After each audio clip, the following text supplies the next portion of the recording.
Here's your money briefing for Monday, October 16th. I'm J.R. Whalen for the Wall Street Journal. Here's a list of things that I firmly believe because of girl math. Anything under $5 is free. Anything I buy with a gift card is free. If I buy something but then I return it, I've made money. Going to an event or a concert is free because I purchased the tickets so long ago, it doesn't even count. I load my Starbucks. That's a clip from a TikTok creator summing up some examples of what can be considered girl math. It may sound like some fuzzy math, but it's actually a social media trend.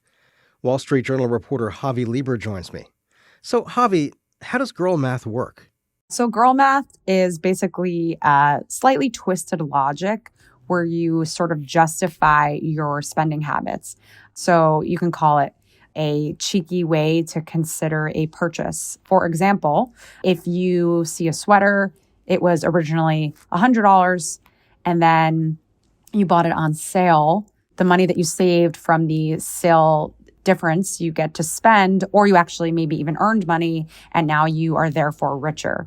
I spoke to another source who said that anytime she goes into a store and she doesn't buy something, she walks out richer because she didn't spend the money and then she has that money to spend the next day. So money didn't actually grow in her pocket, it just didn't leave her pocket. Correct. And the money's actually growing in her mind, which I guess is comforting to her. So who's doing this kind of math? I'll say that the girl math hashtag started out on TikTok. The name was coined by a radio show in New Zealand. They called it girl math, just in response to all of the trends that are happening on TikTok right now, like girl dinner and girl walks and so on. And they created this playful segment where they would allow callers to phone in and talk about their purchases, and then they would do math and back solve how they could either justify their purchases or maybe even how they're making money. And this has snowballed into this viral moment where people are talking about their discretionary spending. And it's worth noting that even though it's called girl math, this goes across all genders. I spoke to a source, Josh, out in Alaska, and he was telling me about how he bought a exercise bike because he had torn his ACL, and the bike was $400 and he wasn't sure about the price tag, but then he did girl math and he said, if I ride the bike 400 times, it actually costs me $1 to ride the bike. And now that he's ridden the bike 4,000 times, he's riding it for a dime. So really everyone of all genders, ages, and so on, everyone plays these little shopping riddles in their heads. This isn't just a couple of people we're talking about. The hashtag girl math that you mentioned on TikTok has more than 844 million views.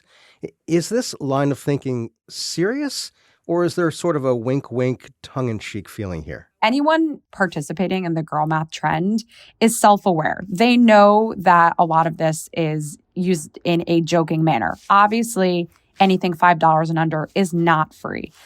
But that is to say that some of it actually does have important logic, at least when it comes to their spending. They're trying to think about what is worth the investment, or how can they stomach the amount of money that they're about to spend in a less painful way. For some people, it is a joke. And then for other people, it is really just justifying using money that they may or may not have. And girl math can be applied to online purchases, too. Here's another TikTok creator explaining her logic behind paying for shipping costs. Girl math things that makes total sense to me. If I'm ordering clothes and the clothes come up to $100, but the shipping is $50, that's too much money. If I'm ordering clothes and the clothes come up to $150 and the shipping is $0, I could deal with that. Javi, it's the same amount of money, whether there's a shipping charge or not. Sure. But if you want to use the classic free shipping example, somebody is going to have to spend $10 on shipping on their $100 purchase. That doesn't really feel good. But if they spend $120 and the shipping is free, that feels better to them. It's all about the mental gymnastics that you play in your head and whether or not you feel good about that purchase. So I'm thinking that when I go shopping for, let's say, cufflinks, and they cost a certain amount of money, if there's a discount, I might be more encouraged to do it because of the fact that there's a score there. It sounds like this is a lot about the hunt and the chase. This definitely feeds into our shopping habits and perhaps even some of the neuroses, at least in the American consumer psyche, which is, how are you going to get a deal? It's worth noting that businesses have long tapped into a lot of this consumer behavior, which is why you'll see a television priced at $299 or a household consumer product that is $9.99. You know, they sort of are baking in these numbers where they think that consumers will think about it differently or that they're getting a deal, or the classic buy one, get one scheme where you might feel like you're getting something for free, but you probably are not. Yeah, and sometimes when I get drawn into a sale price, I have to stop and say to myself, but wait, I'm still going to be spending that money. Do I have that money to spend, even though there's a little cherry on top, which is a discount? Absolutely. The discount or the deciding whether or not you are actually saving money right now, it's pretty timely because if we're looking at consumer prices at the grocery store, at the gas station, your car, all the prices are going up and people are spending, but it doesn't really feel good. Forget about rent, utilities, bills, so on. Now that when you're shopping, you're buying a nice coffee or you want to buy mom jeans. Like these are all spending purchases that people may or may not want to do or feel like they have to do, but they are spending. And so when you're playing these riddles in your head, it maybe makes the medicine go down a little better.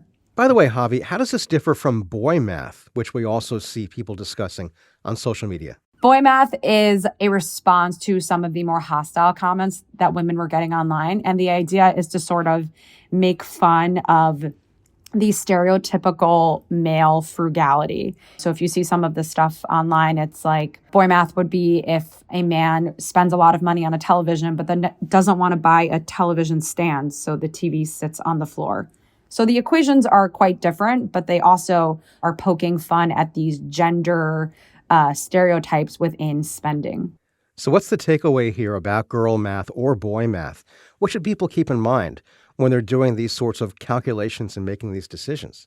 These type of brain riddles are very old. Maybe it has a new name right now on TikTok, but people have been doing this for a long time to justify discretionary spending.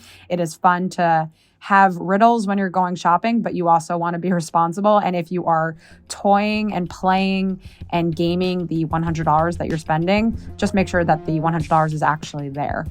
That's Wall Street Journal reporter Javi Lieber. And that's it for your Money Briefing. Today's show is produced by Ariana Osperu with supervising producer Melanie Roy. I'm J.R. Whalen for the Wall Street Journal. We'll be back tomorrow morning. Thanks for listening.